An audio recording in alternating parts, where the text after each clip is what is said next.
বাংলা একটা কথা আছে, অবাকা যেদিকে চায় সাগরও শুকিয়ে যায়। আওয়ামী লীগের অবস্থা হচ্ছে সেই রকম। আপনারা জানেন যে 5ই আগস্ট হাসিনা ভারতে পালিয়ে যাওয়ার পরে আওয়ামী লীগের প্রচুর পরিমাণ নেতাকর্মী কিন্তু ভারতে পলায়ন করেছে, এবং একটা বড় অংশের নেতাকর্মী যারা একটু উপরের লেভেলে তারা কিন্তু যুক্তরাজ্যে এসে পড়েছে। বিএনপি বুঝে ওঠার আগেই দেশব্যাপী জামাত ইসলামী সহ 8 দল অসাধারণ রাজনীতি করছে, বিরাট ঘটনা ঘটিয়ে দিচ্ছে। এতদিন তো শুধু ঢাকায় সীমাবদ্ধ ছিল, এখন দেশব্যাপী জামাত সহ 8 দল নতুন ঘোষণা দিয়েছে। এই ঘোষণা রাজনীতিতে অত্যন্ত তাৎপর্যপূর্ণ। তারা বিভাগীয় পর্যায়ে সমাবেশ করবে, এটা ওয়ান কাইন্ড অফ মহাসমাবেশ। দানের শীষের এক ছাগলের বাচ্চার সংবাদ পাওয়া গিয়েছে শরীয়তপুরে। সে হ্যান্ড মাইক দিয়ে তার দলীয় অনুষ্ঠানে বক্তব্য দিচ্ছে, আগামী নির্বাচনে যারা দানের শীষে ভোট দিবেন তারা সেন্টারে আসবেন। কেউ যদি মনে মনে একটি ভোট দাঁড়িপাল্লায় দিবেন স্বপ্ন দেখেন, চিন্তা করেন, তারা কেন্দ্রে আসবেন না। কেন্দ্রে আসলে কি হবে আজকে বলছি না, ভোটের দিনেই দেখতে পাবেন। বাংলা একটা কথা আছে, অবাকা যেদিকে চায় সাগরও শুকিয়ে যায়। আওয়ামী লীগের অবস্থা হচ্ছে সেই রকম। শেখ হাসিনার ফাঁসির রায় শুনে তার যে দলের অন্ধ ভক্তরা যারা তাকে মনে প্রাণে ভালোবাসে, আবার বলতে বলতে মুখ দিয়ে রক্ত বাইর করে ফেলে, তাদের কেউ কিন্তু জীবন দিতে আগায় আসলো না।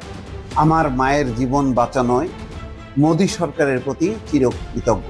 জয় সজীব ওয়াজের জয়, একেবারে চিরকৃতজ্ঞতা প্রকাশ করেছেন মোদী সরকারের প্রতি।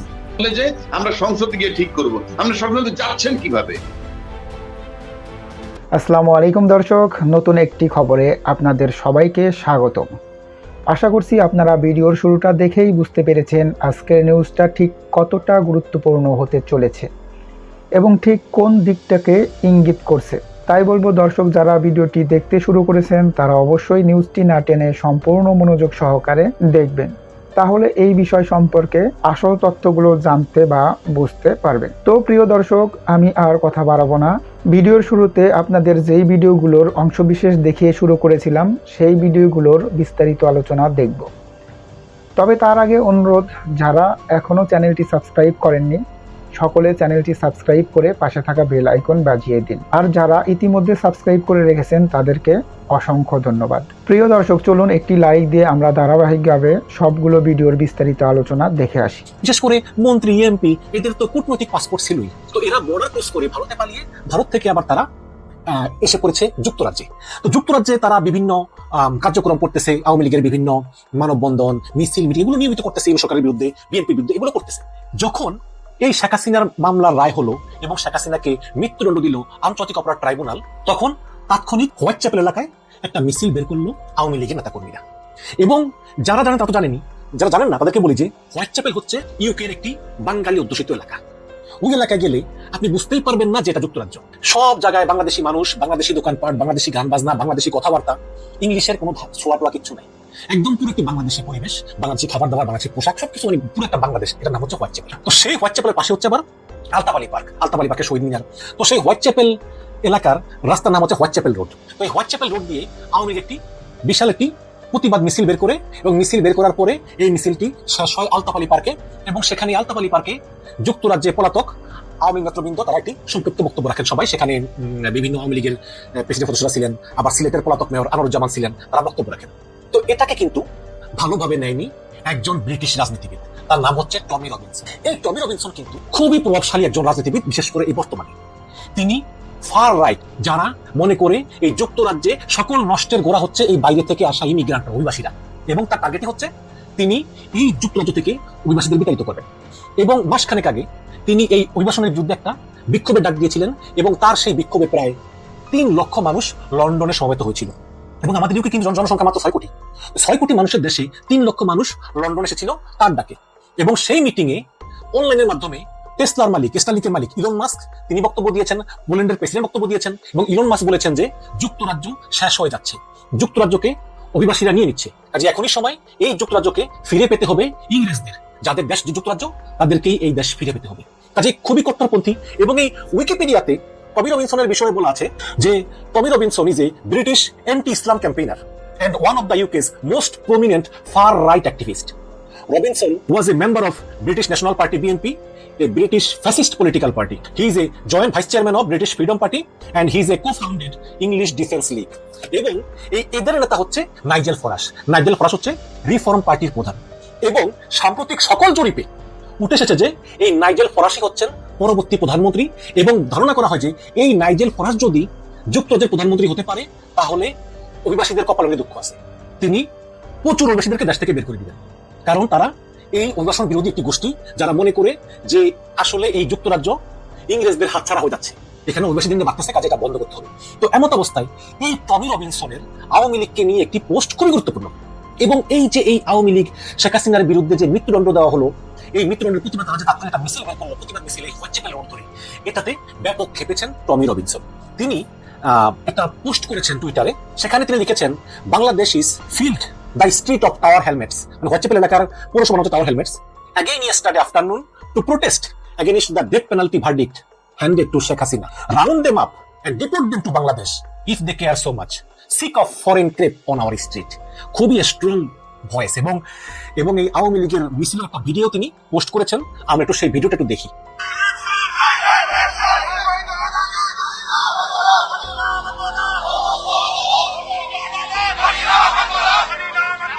যে বাংলাদেশিরা এগেইন তারা রাস্তা নামে আসছে এবং পুরো রাস্তা পরিপূর্ণ ছিল বাংলাদেশিতে। গতকাল দুপুরে তারা প্রতিবাদ মিছিল করছে শেখ হাসিনার বিরুদ্ধে যে ডেথ পেনাল্টি দিচ্ছে, যে মৃত্যুদণ্ড দিচ্ছে আদালত, সেই আদালতের রায়ের বিরুদ্ধে। তো এখন এই সবাইকে ধরে গ্রেফতার করে বাংলাদেশে পাঠিয়ে দেওয়া উচিত। তারা থাকে যুক্তরাজ্যে, কিন্তু তারা যখন বাংলাদেশ নিয়ে এতই তাদের চিন্তা, তাহলে তাদের আছে কেন? তাদেরকে বাংলাদেশে পাঠিয়ে দেওয়া হোক। এবং আমি একেবারে বিরক্ত হয়ে গেছি, উনি বলতেছে আর কি, আমি বিরক্ত হয়ে গেছি যে বিদেশিরা তাদের নিজের দেশের ইস্যু এই ইউকেতে নিয়ে আসে, এর জন্য আমি পুরো বিরক্ত। এটা হচ্ছে ওনার কথা। তো আসলে শুধুই বাংলাদেশেরই না, যেমন পাকিস্তান ভারতের ইস্যু, এই লন্ডনে মিছিল চলে, মিটিং চলে, আবার ইসরায়েল ফিলিস্তিনে আক্রমণ করে গণহত্যা চালায়, সেটার জন্য বিশাল বড় বড় লক্ষ লক্ষ মানুষ প্রতি শনিবারই লন্ডনে জড়ো হয়। তো এইসব বিষয়ে এই টমি রবিনসন তিনি কিন্তু খুবই বিরক্ত, এবং উইকিপিডিয়াতে দেখেছেন যে টমি রবিনসন তিনি হচ্ছেন এন্টি ইসলামিক। তো এই টমি রবিনসন যেহেতু বর্তমানে খুবই সিগনিফিক্যান্ট একজন মানুষ, খুবই পপুলার হয়ে উঠেছেন তিনি, বিশেষ করে অনেক ব্রিটিশ মনে করেন যে আসলেই এই দেশটাকে অভিবাসীরা ধীরে ধীরে গিলে খাচ্ছে, সুতরাং অভিবাসীদেরকে তাড়িয়ে দিয়ে আমাদের এই ইংরেজদের দেশ আমাদের কি আসলে ফিরে পেতে হবে। তো এই টমি রবিনসনের ব্যাপক জনপ্রিয়তা, এবং যেহেতু নাইজেল ফরাস তার ওস্তাদ, তিনি নেক্সট নির্বাচনে প্রধানমন্ত্রী হতে যাচ্ছেন, বিভিন্ন জরিপ বলতেছে, সুতরাং এই টমি রবিনসনের কথা গুরুত্ব আছে। এবং এই টমি রবিনসন বলতেছেন যে যারা আওয়ামী লীগের লোক এই মিছিলগুলো করেছে তাদেরকে ধরে বাংলাদেশে পাঠিয়ে দেওয়া উচিত, কারণ তারা থাকবে ইউকেতে, বাট বাংলাদেশে কি হলো না হলো এগুলি নিয়ে তারা ইউকের রাস্তায় মিছিল করবে, ইউকের জনগণের ভোগান্তি বাড়বে, ইউকের রাস্তায় জ্যাম সৃষ্টি করবে, এটা হতে পারে না। তো আসলেই আওয়ামী লীগের কপাল খুবই খারাপ। এখন প্রশ্ন হচ্ছে যে টমি রবিনসন আসলে আওয়ামী লীগের প্রতি হঠাৎ খেপে গেলেন কেন? দর্শক, বিষয়টা আসলে আওয়ামী লীগের ব্যাপারে না, বিষয়টা হচ্ছে দীর্ঘদিনের পুঞ্জীভূত ক্ষোভ। শুধু আওয়ামী লীগ না, এই ইন্ডিয়া, পাকিস্তান বা অন্যান্য আরো দেশ আছে, তারা অনেক ক্ষেত্রেই কিছু হলেই তারা তাদের নিজের দেশের ইস্যু নিয়ে তারা এই লন্ডনের রাস্তায় তারা প্রতিবাদ সভা করে, আবার বিভিন্ন দেশের সঙ্গে তাদের সংঘর্ষ হলে ওই দেশের দূতাবাসের সামনে আবার আরেকটা দেশ প্রতিবাদ সভা করে, এরকম চলতেই থাকে বিভিন্ন সময়। এই কারণেই টমি রবিনসন ক্ষুব্ধ তার কথা হচ্ছে যে না, অন্য দেশের ঝামেলা এখানে আনা যাবে না, বিশেষ করে ইসরায়েলি ফিলিস্তিনের ঝামেলা, এই ঝামেলায় ফিলিস্তিনের পক্ষে যে বড় বড় মিটিং মিছিল, এগুলোতে পুরো লন্ডন শহর অচল হয়ে যায়, এত লোক আসে ফিলিস্তিনের পক্ষে। আর যেহেতু তিনি ইসলাম বিদ্বেষী, সেহেতু তিনি এগুলো পছন্দ করেন না। এবং বিষয় হচ্ছে কি, আমি তো দেখেছি যে গত 15 বছরে যখন শেখ হাসিনা কথা ছিল, তখন এই বিএনপির জামাতের প্রচুর লোক অ্যাসাইলাম ক্লেম করেছে, রাজনৈতিক আশ্রয়, এবং তারা পেয়েছেও কিন্তু, এবং এদের প্রায় 99% এখন ব্রিটিশ নাগরিক অ্যাসাইলাম ক্লেম করেছে, বলেছে আমি দেশে গেলে আমাকে শেখ হাসিনা মেরে ফেলবে, আমার বিরুদ্ধে মামলা আছে, দিয়ে দিয়েছে। কিন্তু সেই সময় আর নয়। এই যে গত পরশুদিন দেখলাম যে বর্তমান যে হোম সেক্রেটারি, বাংলাদেশের বলে স্বরাষ্ট্রমন্ত্রী, আমাদের যুক্তরাজ্যের হোম সেক্রেটারি, তার নাম হচ্ছে শাবানা মাহমুদ, পাকিস্তানি বংশোদ্ভূত, তিনি বলেছেন যে বর্তমানে যদি কেউ অ্যাসাইলাম ক্লেম করে, রাজনৈতিক আশ্রয় আবেদন করে, তার ইউকেতে বৈধ হতে 20 বছর লাগবে। এই 20 বছরের ভিতরে যদি সরকার চেঞ্জ হয়ে যায়, তাহলে তাকে বাংলাদেশে পাঠিয়ে দেওয়া হবে। যেমন এখন যারা আওয়ামী লীগ অ্যাসাইলাম ক্লেম করতেছে, আপনি দেখবেন যে আওয়ামী লীগের প্রচুর লোক এখন যুক্তরাজ্যে অ্যাসাইলাম ক্লেম করতেছে, তাদেরকে ঝুলিয়ে রাখবে 20 বছর পর্যন্ত। এই 20 বছরের মধ্যে যদি ইউনূস সরকার চলে যায়, এখন তো আওয়ামী লীগ বলতেছে যে দেশে গেলে ইউনূস সরকার আমাদেরকে মেরে ফেলবে, তো যদি ইউনূস সরকার চলে যায় আর বিএনপি চলে আসে, তখন বিএনপির সঙ্গে নেগোসিয়েশন করবে এবং বলবে যে এই দেখো, এই লোকগুলোকে আমরা ফেরত পাঠালাম, তোমরা এদের নিরাপত্তা দিবা। তো এইভাবে আবার ফেরত পাঠানোর কাজ চলতে থাকে, খুবই টাফ হয়ে গিয়েছে। ওই বিএনপি জামাতের লোকরা যেমন ইজিলি সিটিজেনশিপ পেয়ে গিয়েছে, পার্মানেন্ট হয়ে গিয়েছে, এই দেশে লিগেল হয়ে গিয়েছে, সেই সুযোগটা আওয়ামী লীগের আসলে বন্ধ হয়ে গেল এই কারণে যে এই দেশে এত লোক অবৈধভাবে আসতেছে, বাংলাদেশ থেকে, আফগানিস্তান থেকে, সিরিয়া থেকে, আলবেনিয়া থেকে, যে ব্রিটিশরা আসলে বিরক্ত। এবং এই যে আওয়ামী লীগের এই যে প্রতিবাদ মিছিল, আওয়ামী লীগ তো প্রায় সময় প্রতিবাদ মিছিল করে এই সরকারের বিরুদ্ধে, এই রাস্তাঘাটে ইংল্যান্ডে তো প্রচুর আওয়ামী লীগের লোকজন এসে পড়েছে পালিয়ে, আর আগে থেকেও কিছু ছিল। তো এরা সবাই মিলে প্রায় সময় এই বাঙালি এলাকায় রাস্তায় এরা গ্যাদারিং করে মিছিল করে, এগুলো বিএনপি করতো, জামাত করতো আগে, এখন তো করে না, আগে করতো যখন হাসিনা কথা ছিল তখন কিন্তু কিছু বলতো না। কিন্তু এখন এই টমি রবিনসন এবং তার এই যে কট্টরপন্থী যে ডানপন্থী গ্রুপটা, তারা এগুলো আর মেনে নিবে না। সুতরাং আমার মনে হয় যে টমি রবিনসনের এই যে পোস্ট, এই পোস্টে আওয়ামী লীগ ভয় পেয়েছে এবং সামনের দিকে যদি এই বাংলাদেশের ইস্যু নিয়ে তারা এই লন্ডনের রাস্তায় এরকম প্রতিবাদ মিছিল করে তারপরে দৌড়াদৌড়ি করে আবার বিএনপি দেখলে তেরে আসে, এগুলোকে আর সহজভাবে এই টমি রবিনসন এবং তার যে ফার রাইট গ্রুপ, এই রিফর্ম পার্টি, নাইজেল ফরাস, এরা কখনোই মেনে নিবে না। এবং এখানে একটা দল আছে কিন্তু বিএনপি। বিএনপি মানে ওই বাংলাদেশের বিএনপি না, বাংলাদেশ যেমন বাংলাদেশ ন্যাশনালিস্ট পার্টি, এটা হচ্ছে ব্রিটিশ ন্যাশনালিস্ট পার্টি বিএনপি। এরাও কিন্তু আরেকটা fur right group, reform party, BNP, English defence League, এরা সবাই মিলে এই বাংলাদেশি আওয়ামী লীগ যারা এই ইউনূস সরকারের বিরুদ্ধে বা বিএনপির বিরুদ্ধে এই লন্ডনের রাস্তায় বেশি প্রচেষ্টা করবে, ততই এই ফার রাইট গ্রুপটা, এই টমি রবিনসন গ্রুপটা তারা প্রতিবাদ অব্যাহত রাখবে। এবং সামনে ইলেকশন অভ্যুত্থান হবে। স্বাধীনতার পরে বাংলাদেশের টাকায় বিদেশে কেন একজনের 350 বাড়ি থাকবে? আপনারা যারা গণতন্ত্রের জন্য নির্বাচন চান, নির্বাচনই একমাত্র গণতন্ত্র। এই দেশে নির্বাচিত সরকার যে কয়টা আসছে, সব কয়টার ইতিহাসের পাতা খুলেন না ভাই, খুললেই তো বুঝতে পারবেন আপনারা স্বাধীনতা রক্ষা করতে পারেন নাই। যার জন্য জনগণের ভিতরে একটা প্রশ্ন যাচ্ছে, তাইলে যাদেরকে আমরা স্বাধীনতার বিপক্ষে বলতাম, তারাই তো আজকে স্বাধীনতা রক্ষা করতেছে। এই যে 5ই আগস্টে আমাদেরকে যে নতুন বাংলাদেশ এনে দিল, নতুন এই জন্যই কারণ এখন যা কিছু ঘটতেছে সবই তো নতুন, তাই না? 3বারে প্রধানমন্ত্রীর গলায় ফাঁসি, এখন ওনারা দিবে কিনা এটা নিয়ে আলোচনা। আরে ওনারা দিবে কিনা এটা পরের আলোচনা, এটা নিয়ে এখন আলোচনার সময় নাই। এটা ডক্টর ইউনূস স্যারের কাছে ছাইড়া দেন। ওনার মাথায় চিন্তা আছে কিভাবে আনতে হবে, কিভাবে নরম করতে হবে ভারতকে। আরে ভাই, একটা জিনিস কেন ভাবেন না, ভারত যদি শেখ হাসিনাকে আর ওই কামালকে না দেয় এখন, কারণ ওরা কিন্তু অপরাধী, ওদের রায় ঘোষণা হয়ে গেছে, এখন যদি না দেয়, যদি ওরা রাইখা দেয়, তাহলে এই ভারতের সাথে বাংলাদেশের সম্পর্ক কোনোদিনই ভালো হবে না। যতদিন পর্যন্ত ওরা রাইখা দিবে, ততদিন পর্যন্ত বাংলাদেশের সাথে তারা কোন রকম বন্ধুত্ব করতে পারবে না। এই ভারত তার আশেপাশে সবাইকে হারাইছে, এখন এই বাংলাদেশকে হারাবে না। এই ভারতের জনগণই প্রতিবাদ করবে, ওদের সংসদে অলরেডি ভাই প্রতিবাদ চলতেছে এই শেখ হাসিনাকে নিয়ে। আগামীতে আরো অনেক কিছু হবে, কারণ একটাই, এই শেখ হাসিনাকে তোমরা চাও নাকি বাংলাদেশের 18 কোটি মানুষ চাও? এখন দেখেন কত বড় একটা প্রশ্ন না? এখন আপনি বলেন, আপনি যদি ভারতবাসী হন, আপনার মাথার মধ্যে কি আসবে? আরে আমি একজন ফাঁসির আসামির জন্য 18 কোটি মানুষের ভালোবাসা হারাবো? এই প্রশ্ন চলে আসবে না? অনেক চমক সামনে বাকি রয়ে গেছে, অনেক চমক। আমি প্রায় বলি না যে আপনারা আগামী 4 মাস এমন কিছু দেখতে পাবেন যে আপনাদের মাইন্ড সেট আপ হয়ে যাবে যে আপনারা কোন দিকে যাবেন। আর যারা মনে করেন যে নির্বাচন সুষ্ঠু হবে না, নির্বাচনে কারচুপি হবে, এটা একটা পাতানো নির্বাচন হবে, এই ধরনের কথা যারা বলবে, বুঝা নিয়েন তারা মনে মনে হাইরা গেছে। ওই হাইরা যাওয়ার কথাই কিন্তু ওইগুলা, ওরা কিন্তু নির্বাচনের পর ওই একই কথা বলবে যে নির্বাচন হয়েছে পাতানো নির্বাচন। এই শব্দটা মনে রেখেন, পাতানো নির্বাচন, এই কথাটাই তারা প্রচার করবে এবং এখন থেকে প্রচার করা আরম্ভ হয়ে গেছে। তার মানে তারা এখনই বুঝা বানাইছে, তারা হেরে যাচ্ছে, এটাই চরম সত্যি। খুবই গুরুত্বপূর্ণ 3টি বিষয় আজ আপনাদের সামনে তুলে ধরবো এবং এই বিষয়ে অল্প কয়েকটি কথা বলবো। নাম্বার 1 হচ্ছে এনসিপি নির্বাচন কমিশনের কাছে বিএনপির ব্যাপারে একটা অদ্ভুত আবদার পেশ করেছে, দাবি করেছে, সেই বিষয়ে আসবো। নাম্বার 2 হচ্ছে ডিসি মাসুদ আলম, তিনি ছাত্র শিবিরকে নিয়ে তার ঊর্ধ্বতন এক কর্তৃপক্ষকে ফোন দিয়ে বলছেন যে এরা সবাই শিবির স্যার। এই বিষয়টি নিয়ে রাজনৈতিক অঙ্গনে ব্যাপক তোলপাড় শুরু হয়েছে এবং বিষয়টি ভাইরাল হয়েছে। মাসুদ আলমের এই কথোপকথনের নেপথ্যে পিছনের যে গোপন রহস্যটা সেটা উন্মোচিত হয়েছে, এটি আমি এই গোপন কথাটি আপনাদেরকে বলবো।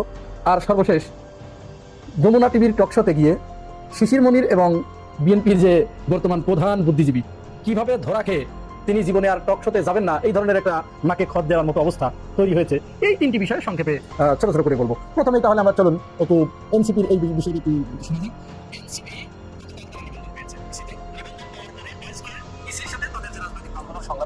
এখানে তাদের প্রথম সংলাপ ছিল এবং তারা প্রথমে আজকে সেখানে উপস্থিত হলো। উপস্থিত হওয়ার পরে তারা নির্বাচনী আচরণ বিধির বিভিন্ন বিষয়ে সেখানে তারা আলাপ আলোচনা করেন, মতামত প্রদান করেন। পত্রপত্রিকায় যেটি বের হয়েছে বা টেলিভিশনের সংবাদে যেটি আমরা দেখেছি যে এনসিপি তারেক রহমানের ছবি ব্যবহার করতে আপত্তি জানিয়েছে বিএনপির নেতা নেত্রীদের নির্বাচনী প্রচারণার ক্ষেত্রে। ইসির কাছে প্রশ্ন করেছেন যে আপনারা কি আচরণ বিধিতে যেহেতু এই বিষয়টি স্পষ্টভাবে উল্লেখ আছে যে তারা এটি করতে পারবে না, তাহলে বিএনপির কোনো নেতা যদি তারেক রহমানের ছবি তাদের ব্যানারে ব্যবহার করেন, ইসির কি সেই সক্ষমতা রয়েছে যে তারা এটিকে বন্ধ করবে বা তদন্ত কমিশন তদন্ত করে তাদের বিরুদ্ধে যথাযথ ব্যবস্থা নেবে? এরকম সক্ষমতা কি ইসির রয়েছে? প্রশ্নটা কিন্তু চমৎকার প্রশ্ন, একেবারে মারাত্মক প্রশ্ন, খুবই যৌক্তিক। নির্বাচনী আচরণ বিধিতে কি আছে সেটি আমরা আসলে একটু জানি। নির্বাচনী আচরণ বিধিতে সেখানে বলা হয়েছে যে রাজনৈতিক নেতারা যে দলের হয়ে নির্বাচন করবেন শুধুমাত্র সেই দলের প্রধান তিনি তার ছবি ব্যবহার করতে পারবেন তাদের ব্যানার বা ফেস্টুন। এই মুহূর্তে বিএনপির প্রধানকে বাংলাদেশ জাতীয়তাবাদী দলের প্রধান তো এখনো কাগজে কলমে বেগম খালেদা জিয়া। তো বিএনপির যারা নমিনেশন প্রার্থী, যারা নমিনেশন পেয়েছেন, তারা কি ব্যানারে শুধু খালেদা জিয়ার ছবি ব্যবহার করবেন নাকি তারেক রহমান এবং শহীদ প্রেসিডেন্ট জিয়াউর রহমানের ছবি ব্যবহার করবেন? তারা করেন, নিয়মিতভাবে তারা এটি করে আসছেন, এ পর্যন্ত আমরা দেখে এসেছি এবং এবারও তার ব্যত্যয় ঘটবে না। এখানেই প্রশ্ন, যেহেতু আচরণ বিধিতে বলা হয়েছে শুধুমাত্র দলীয় প্রধানের ছবি ব্যবহার করতে পারবে, সেক্ষেত্রে দলীয় প্রধান তো বেগম খালেদা জিয়া, তাহলে তারেক রহমান এবং শহীদ জিয়ার ছবি তারা ব্যবহার করবে কেন? এটা করলে তো নিঃসন্দেহে আচরণ বিধি লঙ্ঘন হবে। এই বিষয়টি কিন্তু এনসিপি নির্বাচন কমিশনকে জানতে চেয়েছে যে আপনারা এটি বন্ধ করার সক্ষমতা আপনাদের আছে কিনা, বা তারা বলেছে যে ম্যাডামের ছবি তারা ব্যবহার করুক, আমাদের কোনো আপত্তি নেই, কিন্তু যেহেতু আচরণ বিধিতে নাই সেহেতু তারেক রহমানের ছবি এবং জিয়াউর রহমানের ছবি আমরা ব্যবহার করলে আমাদের আপত্তি আছে। তাহলে এখানে ইসির দুটি কাজ, হয় এই আচরণবিধি সংশোধন করতে হবে, না হলে ওইটা কঠোরভাবে দমন করতে হবে, বন্ধ করতে হবে। এখন সবশেষে যাই বলি না কেন, ইসিকে তারা জানিয়েছে আচরণবিধিতে এটি আছে, এটি তো ঠিক। এখন আমাদের অপেক্ষা করতে হচ্ছে যে ইসি এই ব্যাপারে কি সিদ্ধান্ত নেয়। আর যদি এনসিপি ওই দাবি জানিয়েই থাকে তাহলে তো দাবিটা একটু অদ্ভুতই বটে, কারণ এটা কখনো হবার নয়, এটা হবে না। যে দলের নেতা তারা যাদেরকে নেতা বলে মানে, এটি একান্তই তাদের দলীয় ব্যাপার। আইনগত বিষয় থাকলে সেটা অবশ্যই আলাদা বিষয়, সেটা ইসি দেখবে। কিন্তু দলীয় বিষয় যেহেতু দলীয় নেতার ছবি ব্যবহার করবে, এক্ষেত্রে আপনি তো বলার কিছু না, আপনি বলার কে? কিন্তু এই ফজলুর রহমান সাহেব, আপনাকে বলতেছি, আপনি পপুলার হয়ে গেছেন, আপনি এমপিত্ব পেয়ে গেছেন, হয়তোবা বিএনপি ক্ষমতায় আসলে মন্ত্রিত্ব পাবেন, কিন্তু আপনার যে কথা বলার ধরন সেটা কিন্তু বন্ধ করতে হবে, নইলে সাধারণ জনগণ আপনাকে কখনো ক্ষমা করবে না। এবং সাধারণ জনগণ একসময় আপনার বাড়ির সামনে বসছিল না, একসময় আপনার গ্রাম ঘেরাও করে ফেলেনি। কারণ কি জানেন, আপনি যে কখনো কখনো এমন কিছু কথা বলেন যে কথা মানুষের রক্তে যে বিন্দে। আপনি জানেন না ফজলুর রহমান সাহেব, এই রাজাকার শব্দ ব্যবহার করে শেখ হাসিনার কি অবস্থা হয়েছে, এগুলো তো ইতিহাস, সবাই জানে। আজকে রাজাকার শব্দটা যদি সেই দিন সেই কি রূপা কি ফজলা রূপার কথার পরিপ্রেক্ষিতে শেখ হাসিনা না বলতো, তাহলে হয়তো আজকে বাংলাদেশে এই প্রেক্ষাপট নাও হইতে পারতো।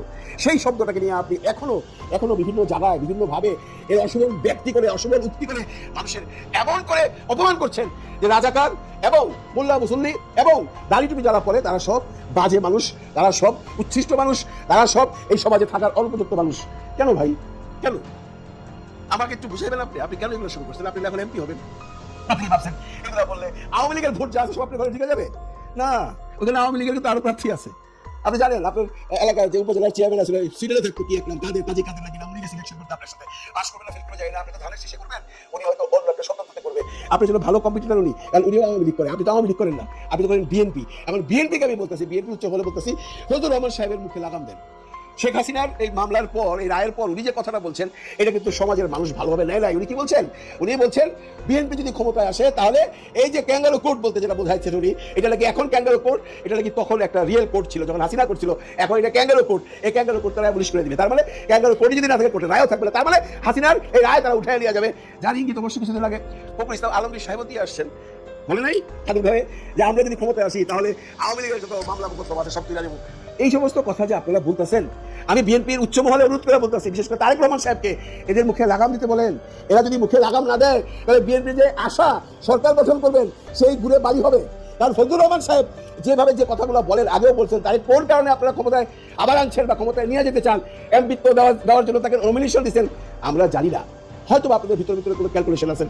অনেকেই যদিও বলে তারেক রহমান সাহেবের বয়ান নাকি ফজলুর রহমান সাহেবকে দেওয়া হয়, এটা আমার বিশ্বাস হয় না। কারণ তারেক রহমান এত নোংরাভাবে কথা বলতে পারে না, আমি যত তাকে দেখছি।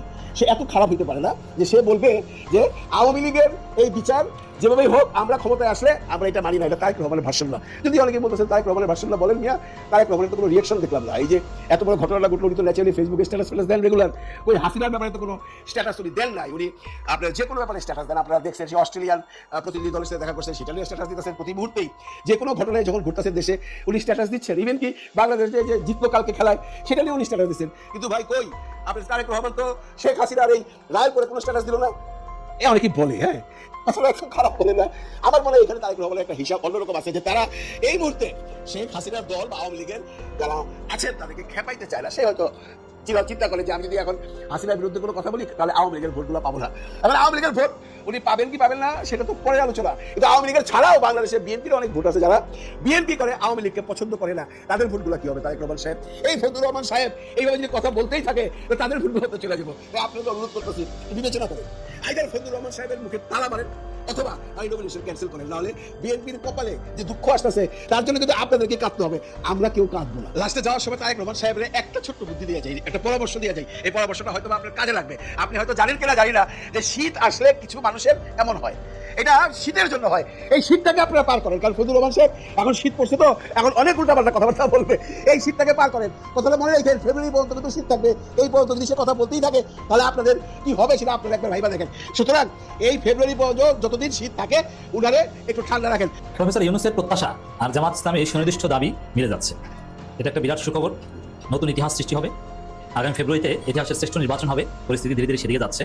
সুষ্ঠু নির্বাচনের পথে যত বাধা ছিল, বিপত্তি, আইনি দুর্বলতা সবকিছু ঠিকঠাক করা হচ্ছে। আচরণবিধিতে যেসব কন্ট্রাডিকশনস, দুর্বলতা, লিমিটেশনস, অস্পষ্টতা জামাত চোখে আঙুল দিয়ে সেগুলো দেখিয়ে দিচ্ছে। এগুলো সংশোধন করতে বাধ্য হবে এবং পক্ষপাত করে কেউ পার পাবে না, ভোট চুরি করে কেউ পার পাবে না, সেই নিশ্চয়তা বিধান করা হচ্ছে। এবং প্রফেসর ইউনূস এক্ষেত্রে সবচেয়ে আন্তরিকতা দেখাচ্ছেন। তা আসলে আমার দিন দিন মনে হচ্ছে যে ইউনূস যেটা বলছেন যে ইতিহাসের শ্রেষ্ঠ নির্বাচন হবে, আমরা ইতিহাসের শ্রেষ্ঠ নির্বাচন উপহার দিব, আমরা ধীরে ধীরে সেই পরিস্থিতি দেখতে পাচ্ছি, দেশ সেদিকে যাচ্ছে। নির্বাচনে সশস্ত্র বাহিনী সহযোগিতা ছিলেন প্রধান উপদেষ্টা। আসলে বাংলাদেশের যে বাস্তবতা, পুলিশ আর আনসার দিয়ে সুষ্ঠু নির্বাচন সম্ভব নয়। এজন্য হাসিনা নির্বাচনে সেনাবাহিনী মোতায়েন করেনি, রিজার্ভ ফোর্স হিসেবে রেখে দিয়েছে। না, সরাসরি যত সৈনিক আছে বাংলাদেশ সবাইকে ডিপ্লয় করতে হবে, প্রয়োজনে নির্বাচন করতে হবে 8 বিভাগে 8 দিন, এবং এক বিভাগে সমস্ত প্রশাসন থাকবে। ভোট চুরি রাস্তায় বন্ধ করতে হবে। এই প্রস্তাব কিন্তু এসেছে যে একদিনে জাতীয় নির্বাচনের দরকার নেই, 8 বিভাগে 8 দিন জাতীয় নির্বাচন হোক, যাতে পুরো জাতির দৃষ্টি, সরকারের পুরো শক্তি ওই বিভাগের দিকে নিতে পারে, সামরিক বাহিনী পুরো শক্তি ওইখানে প্রয়োগ করতে পারে, যাতে একদম free, fair and credible election হয়, কারচুপিমুক্ত নির্বাচন হয়। এটা বাস্তবতা। মানে সশস্ত্র বাহিনী সহযোগিতা চাচ্ছেন, সশস্ত্র বাহিনী সহযোগিতা ছাড়া আদৌ সম্ভব নয়। অন দি আদার হ্যান্ড, নির্বাচন কমিশনের সাথে যে জামাতের সংলাপ, সেখানে শিশির মনির অসাধারণ অনেক যুক্তি দিয়েছেন। তার মধ্যে জামাতের একটা সুনির্দিষ্ট দাবি হচ্ছে প্রতি ভোট কেন্দ্রে অন্তত 5 জন সেনা সদস্য চায় জামাত। প্রফেসর ইউনূসের প্রত্যাশা সশস্ত্র বাহিনী সহযোগিতা আর জামাতের প্রস্তাব মিলে যাচ্ছে। মানে জামাতের মধ্যে ভোট চুরির কোনো চিন্তা নাই, জামাতের প্রত্যেকটা চিন্তা, দর্শন, থিওরি হচ্ছে ভোট কারচুপি ঠেকানোর পক্ষে। তো এই জায়গায় প্রতি ভোট কেন্দ্রে অন্তত 5 জন সেনা সদস্য চায় জামাত। 5 জন সেনা সদস্য থাকলে ভোট চুরি করতে পারবে না। এই 5 জনের পিটিয়ে যারা ভোট চুরি করতে আসবে এদেরকে শায়েস্তা করতে পারবে, সোজা করতে পারবে। I believe that. এর আগে স্বাভাবিক হিসাব কি? প্রতি ভোট কেন্দ্রে 2 জন 3 জন 4 জন পুলিশ থাকবে, 8 জন আনসার থাকবে। এরা কি করবে? এদেরকে তো পুলিশকে এমনিতেই, আর 5 আগস্ট পরবর্তী বাংলাদেশে বাস্তবতা হচ্ছে পুলিশকে মানুষ বলে না।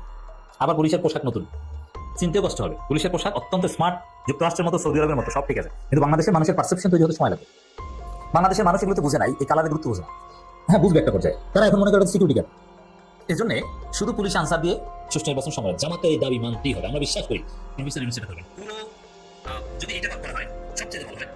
নির্বাচন হবে 8 দিনে 1 বিভাগে, একটা ভোট কেন্দ্রে পুলিশ থাকবে 10 জন, সেনাবাহিনী থাকবে 5 জন। কেউ ভোট চুরি করতে পারবে না, কেউ কেন্দ্র দখল করতে পারবে না, কোনো উল্টোপাল্টা করতে পারবে না। 5 জন সেনাবাহিনী থাকলে ওই কেন্দ্র দখল, ভোট চুরি এটা করার সাহস কেউ পাবে না, এটা পারবে না। দেশ অসাধারণ একটা গন্তব্যের দিকে যাচ্ছে, আমরা চমৎকার সুখবর দেখছি। It's very happy news. Professor ইউনূসের প্রত্যাশাটা একটু আপনাদেরকে প্রথমে শোনাই।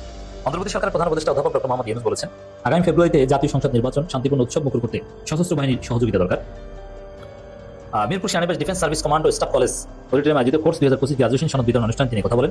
অনুষ্ঠানে বাংলাদেশ সহ 24টি দেশের সামরিক বাহিনী তরুণ অফিসারদের মধ্যে সনদ তুলে দেন প্রধান উপদেষ্টা। এই সেনাবাহিনী ইন্টারনাল প্রোগ্রামে ইউনূস কিন্তু তেমন যেতেন না, আমাদের এখন যাওয়া শুরু করেছেন। এদিকে ওয়াকার চারদিক থেকে বিপদে পড়েছে, ওয়াকারের সামনে কোনো উপায় নেই। ইউনূসের সাথে বেয়াদবিমূলক কথা বলেছেন, ইউনূসের নাম মাননীয় প্রধান উপদেষ্টা মাননীয় শব্দটা না বলে বলেছেন। মানে একটা ভাব ছিল, ওয়াকারের ভাব জয় বাংলা হয়ে গেছে। যাদেরকে বাঁচাতে চেয়েছেন সার্ভিং জেনারেল, কাউকে বাঁচাতে পারেন। মজার বিষয়, এই সমাবেশ কার্যত বিএনপিকে হাতে হারিকেন দেওয়ার মহাসমাবেশ। কি মজার বিষয় দেখেন, 8 দল সমাবেশ করছে বা সমাবেশ করছে, যাই বলেন আপনি। এখন হা ভোটের পক্ষে না ভোটের পক্ষে কেউ আছে না। এখানে অটো জামাতের চরমনায় এই 8 দলের আগে ভাগে মাঠে নামা জনগণের মধ্যে পারসেপশন তৈরি করে দিয়েছে বিএনপি হচ্ছে না ভোটের পক্ষে, আর জামাত চরমনায় 8 দল হচ্ছে হা ভোটের পক্ষে। বিএনপি কি মাইন্ড কেসিফাই পড়ছে, কোন বেকায়দায় পড়ছে বুঝতে পারছেন? আবার বিএনপির কত স্বপ্ন, তারেক রহমান দেশে আসবেন, তারপরে হাইপ তৈরি করবেন। ভাই মাঠ তো পুরোটা জামাত চরমনায় আগেই দখল করছে। তফসিল ঘোষণা হলে তো সব ধরনের প্রোগ্রাম করা যায় না, মোটর শোভাযাত্রা বা অনেক কিছুতে নিষেধাজ্ঞা আছে, নতুন আচরণবিধি তৈরি হয়েছে। আবার এই মোটর শোভাযাত্রা, হ্যাডম দেখানো, এই ভাব দেখানো, এর প্রয়োজনীয়তা রয়েছে বাংলাদেশের কালচারের সাথে, এটা ওতপ্রোতভাবে জড়িত পলিটিক্যাল কালচারের সাথে। সেই জায়গায় জামাত কি করছে দেখেন, বিএনপি কিন্তু পারছে না। বিএনপি শোভাযাত্রা অমুক করতে গেলে 2 গ্রুপে কামড়াকামড়িতে কেউ না কেউ মারা যায়। জামাত তফসিল ঘোষণার আগে প্রত্যেকটা নির্বাচনী আসনে হাজার হাজার মোটরসাইকেল নিয়ে শোডাউন দিচ্ছে। রাজশাহীতে এক প্রার্থীকে দেখলাম 10,000 মোটরসাইকেল নিয়ে শোডাউন দিচ্ছে। এবং জামাত যত মোটরসাইকেল নিয়ে শোডাউন দিতে পারছে, বিএনপি চাইলেও অত মোটরসাইকেল রেডি করতে পারে না, লোক নাই তো তাদের। মজা না? তো বিএনপি যা ভবিষ্যতে করবে বলে ধরে নিচ্ছে, জামাত তো ওই জিনিসটা আগেই দখল করে নিচ্ছে। তারেক রহমানের হাইপ, তারেক রহমান আসলে একটা হাইপ তৈরি হবে, ওই হাইপের পাল্টা হাইপ কি হবে ওটা জামাত রেডি করে রেখেছে। তারেক রহমান আসলে তার হাইপ 18 ঘন্টাও থাকবে না, কয়েক ঘন্টার মধ্যে উল্টা রিয়াকশন শুরু হয়ে যাবে। বিএনপির 2 গ্রুপে কামড়াকামড়ি লাগবে, মারা যাবে পদপিষ্ট হয়ে। তারপরে দেখবেন তারেক রহমান আশাটা গলার কাটা হয়ে গেছে, মানুষ গালি দেবে। এবং বুলেট প্রুফ কি ট্রলের শিকার হবে তারেক রহমান, আপনি কল্পনা করতে পারবেন। বুলেট প্রুফ গাড়ি থেকে কল্লা জাগাবে, মানুষ বলবে যে এখন বলে যে আলু তারেক, পিয়াজ তারেক, তখন বললো কল্লা তারেক, এর মানে কল্লা জাগাবে, শরীরের একটু কল্লা দেখা যাবে, আর কিছু দেখা যাবে না। This is Bangladesh. এই ধরনের কল্লা জাগানো নেতাকে মানুষ ভোট দিবে না, পুরো ট্রলের শিকার হবে। আপনি ওয়েট অ্যান্ড সি, কত মিম বানানো হবে তিনি দেশে আসলে, কোনো হাইপ তৈরি করতে পারবে না। পরিস্থিতি জামাত চরমনায় আগে দখল করে নিচ্ছে। আমি চ্যালেঞ্জ দিয়ে বলছি, বাংলাদেশে তারেক রহমান আসার পর তারেক রহমান একটা মাঠে সমাবেশ করবেন, আর একটা মাঠে মিজানুর রহমান আজহারী সমাবেশ করবেন। মিজানুর রহমান আজহারীর সমাবেশে যে পরিমাণ লোক আসবে, তারেক রহমানের সমাবেশে তার 3 ভাগের 1 ভাগ লোক বিএনপি হাজির করতে পারবে না। আমি চ্যালেঞ্জ দিয়ে বললাম। চ্যালেঞ্জ দিয়ে বললাম, তারেক রহমান খালেদা জিয়া দুইজনে মিলে গেলেও মিজানুর রহমান আজহারের আকর্ষণে যে লোক আসবে 3/1 লোক তারা হাজির করতে পারবে। অতএব তারেক রহমান হাইপ খেয়ে দেওয়ার একটা সহজ থিওরিতে বললাম যে মিজানুর রহমান আজহারের মাধ্যমে খেয়ে দিতে পারে। তারেক রহমান এসে অমুক লোক তমুক লোক, ওটা আজহারিকে মাঠে নামলে সব নাই হয়ে যায়। আপনি জানেন আজহারি কি, তার আকর্ষণ কি? আজহারিকে কেউ 10% বলে না খাম্বা বলে? কিচ্ছু বলে না। আজহারিকে দেখার জন্য বিএনপির লোকজন, বিএনপি পরিবারের ছেলে মেয়েরা পাগল। দর্শক, এই পরিস্থিতিতে এই হাবুটের পক্ষে প্রচারণা চালাতে 8 দল মাঠে নামছে বিভাগীয় পর্যায়ে দেশব্যাপী।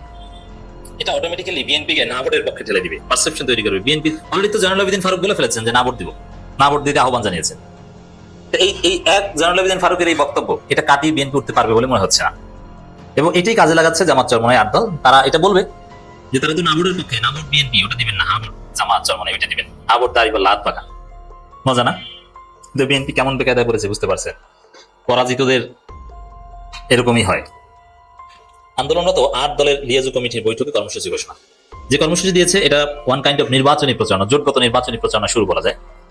19 নভেম্বর বুধবার বিকেলে বাংলাদেশ খেলাফত মজলিসের কেন্দ্রীয় কার্যালয়ে আন্দোলনরত 8 দলের লিয়াজু কমিটির বৈঠক অনুষ্ঠিত হয়। বৈঠকে উপস্থিত ছিলেন বাংলাদেশ জামাত ইসলামী সহকারী সেক্রেটারি জেনারেল সাবেক এমপি ডক্টর হামিদুর রহমান আজাদ, খেলাফত মজলিসের মহাসচিব ডক্টর আহমেদ আব্দুল কাদের। এই আহমেদ আব্দুল কাদের কিন্তু বাংলাদেশ ইসলামী ছাত্র শিবিরের সাবেক কেন্দ্রীয় সভাপতি, ইসলামী আন্দোলন বাংলাদেশের যুগ্ম মহাসচিব ইঞ্জিনিয়ার মোহাম্মদ আশরাফুল আলম ও হাফিজ মাওলানা ফজলে বারী মাসুদ, বাংলাদেশ খেলাফত মজলিসের মহাসচিব মাওলানা জালালউদ্দিন, বাংলাদেশ নিজাম ইসলাম পার্টির মহাসচিব মাওলানা মুসা বিন ইজহার, বাংলাদেশ খেলাফত আন্দোলনের মহাসচিব মাওলানা ইউসুফ সাদিক হক্কানি, জাতীয় গণতান্ত্রিক পার্টির সহসভাপতি ও দলীয় মুখপাত্র ইঞ্জিনিয়ার রাশেদ প্রধান, বাংলাদেশ ডেভেলপমেন্ট পার্টির স্থায়ী কমিটির সদস্য রিয়াদ হোসেন রায়হান প্রমুখ। বৈঠক শেষে আন্দোলনরত 8 দলের লিয়াজু কমিটির পক্ষ থেকে নিম্নোক্ত কর্মসূচি ঘোষণা করা হয়। এই কর্মসূচি বিএনপিকে খেয়ে দেওয়ার কর্মসূচি, মাঠ থেকে বিএনপিকে দুর্বল করে দেওয়ার কর্মসূচি। এই কর্মসূচি বিএনপির রেইসে, বিএনপির চাইতে কয়েক কিলোমিটার এগিয়ে থাকার কর্মসূচি। তফসিল কিন্তু ঘোষণা হয়নি এবং গণভোটের রূপরেখাও তৈরি হয়নি, গণভোটের আইনও তৈরি হয়নি, গণভোটের অনেক কিছু বাকি আছে, কিন্তু গণভোটের পক্ষে প্রচারণা। এটা বিএনপি কঠিন পরিস্থিতিতে ফেলবে। প্রত্যেক বিভাগে বিভাগে, বিশেষ করে 7টা বিভাগে আপাতত প্রোগ্রাম দিয়েছে। এই ঢাকারটা হয়তো আলাদা, শেষে চমক হিসেবে থাকবে এই 7 বিভাগের প্রোগ্রাম। এটা আপনি দেখবেন অসাধারণ ঘটনা ঘটিয়ে দিবে। দেশব্যাপী একটা আলোড়ন সৃষ্টি হবে যে হুজুররা সবাই এক হয়েছে। এখানে বেসিক্যালি ইসলামী দল সবাই এক। 30 নভেম্বর রবিবার রংপুর বিভাগে বিশাল সমাবেশ। এর ফলে জামাত চরমনের পক্ষে যে জোয়ার তৈরি হবে, মানুষ দেখবে যে বিএনপিতে নাই, এদের তো কোথাও দেখি না, মোটরসাইকেল শোভাযাত্রা দেখি না, সমাবেশে দেখি না, কোথাও দেখি না। শুধু শুনি টেম্পু স্ট্যান্ডে কাফনের কাপড় পরে 2 গ্রুপে মারামারি করছে, মিছিল করছে, অমুকরে গুলি করছে, তমুকরে গুলি করছে। এর বাইরে তো বিএনপি দেখি না। 1 ডিসেম্বর সোমবার রাজশাহী বিভাগে বিশাল সমাবেশ, 2 ডিসেম্বর খুলনা বিভাগে বিশাল সমাবেশ। বিশাল সমাবেশ, সেটাকে আমরা মহাসমাবেশ বলতে পারি। এবং এই এক একটা বিভাগীয় মহাসমাবেশে কি পরিমাণ লোক উপস্থিত হয় আপনি দেখবেন এবং অবাক হবেন, আশ্চর্য হবেন। এর মাধ্যমে দেশব্যাপী আলাদা গণজোয়ার তৈরি হবে। 3 ডিসেম্বর বরিশাল বিভাগে, 4 ডিসেম্বর ময়মনসিংহ বিভাগে, 5 ডিসেম্বর শুক্রবার সিলেট বিভাগে, 6 ডিসেম্বর চট্টগ্রাম বিভাগে। তারপরে তফসিল ঘোষণার 1-2 দিন আগে চূড়ান্তভাবে ঢাকায় মহাসমাবেশ করবে। এবারে কিন্তু 5 দফা দাবি আদায়, ভেরি ইম্পর্টেন্ট। এবার নির্বাচনের আগে গণভোটের দাবিতে কিন্তু এখন পর্যন্ত আনুষ্ঠানিকভাবে ফিরে আসেনি, মেনে নিন। অসাধারণ রাজনীতি। দর্শক, আশা করি সবগুলো ভিডিওই আপনি মনোযোগ সহকারে দেখেছেন। সেই সাথে দর্শক, এই ভিডিওগুলো সম্পর্কিত যদি কোনো তথ্য বা মতামত থাকে তাহলে অবশ্যই কমেন্টস করে জানিয়ে দিন। এতক্ষণ সাথে থাকার জন্য ধন্যবাদ। আবার দেখা হবে আগামী ভিডিওতে কোনো নতুন টপিকস নিয়ে। সকলের সুস্বাস্থ্য কামনা করে বিদায় নিচ্ছি। আল্লাহ হাফেজ।